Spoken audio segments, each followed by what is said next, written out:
ये आत्मा परमात्मा को युगों से खोज रही है।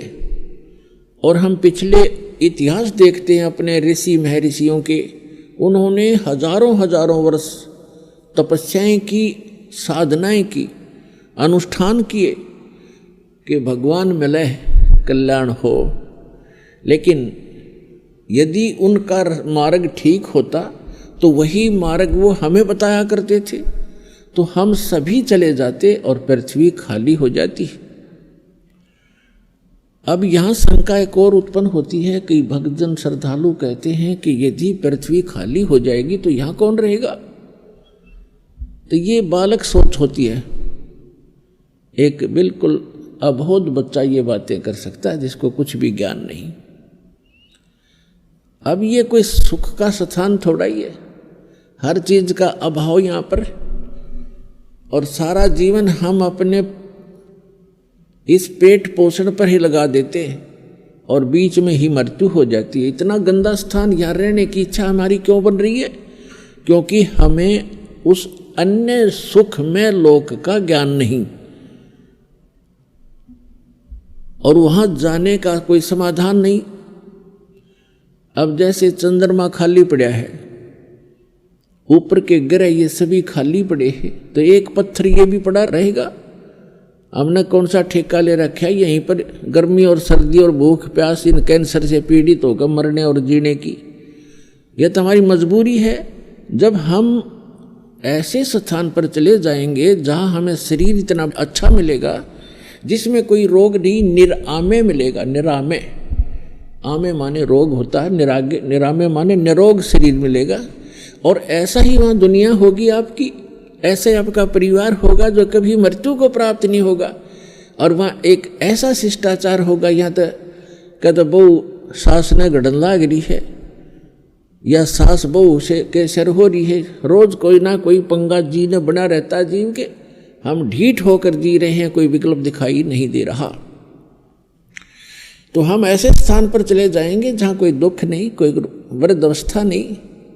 अब कौन वृद्ध होना चाहता है, कौन रोगी होना चाहता है, और सभी हो रहे हैं। कौन मरना चाहता है, और सभी मर रहे हैं। तो ऐसे गंदे लोक में और फिर कोई ये कहे कि ये खाली हो जाएगा, ये तो जितना शीघ्र खाली हो उतना अच्छा।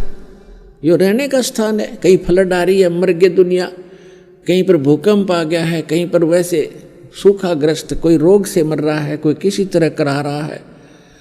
तो ये तो एक बूचड़ खाना है ये पृथ्वी लोक, और ये स्वर्ग लोग यहाँ के, ये कोई स्थान ठीक नहीं है। तो परमात्मा की खोज में हम युगों से लगे हुए हैं, और यदि उन ऋषि महर्षियों का मार्ग सही होता तो हम चले जाते वहां पर, हम इस संसार में नहीं रहते। इसका कारण यही रहा कि हमारे सदग्रंथों का भी ज्ञान हमारे धर्मगुरुओं को नहीं था।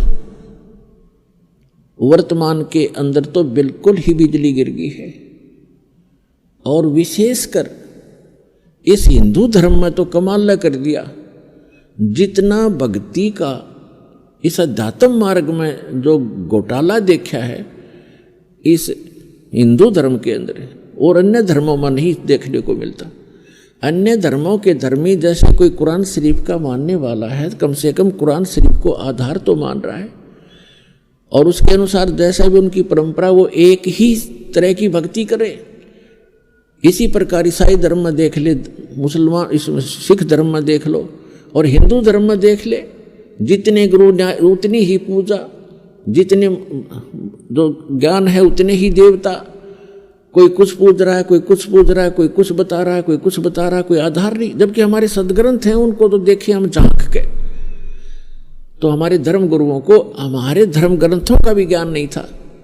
इस कारण से हमारे उन अनमोल रत्न, जो अनमोल खजाना हमारे घर में छुपा पड़ा था, ये हमारे धर्मगुरु उसको हमारे सामने रख नहीं सके, जिस कारण से हम गरीब से गरीब होते चले गए। हम आध्यात्मिक गरीब हो गए, निर्धन हो गए। कबीर साहब कहते हैं, कबीर सब जग निर्धना और धनवंता ना कोई, धनवंता सो जानिए जिस पर राम नाम धन होए। तो हमारे पास राम नाम धन नहीं रहा, जिस कारण से हम भिखारी बन गए। तो पुण्यात्माओं, अब हमने फिर धन, राम नाम के धन को उन्हें संग्रहित करना है शास्त्र अनुकूल साधना करके।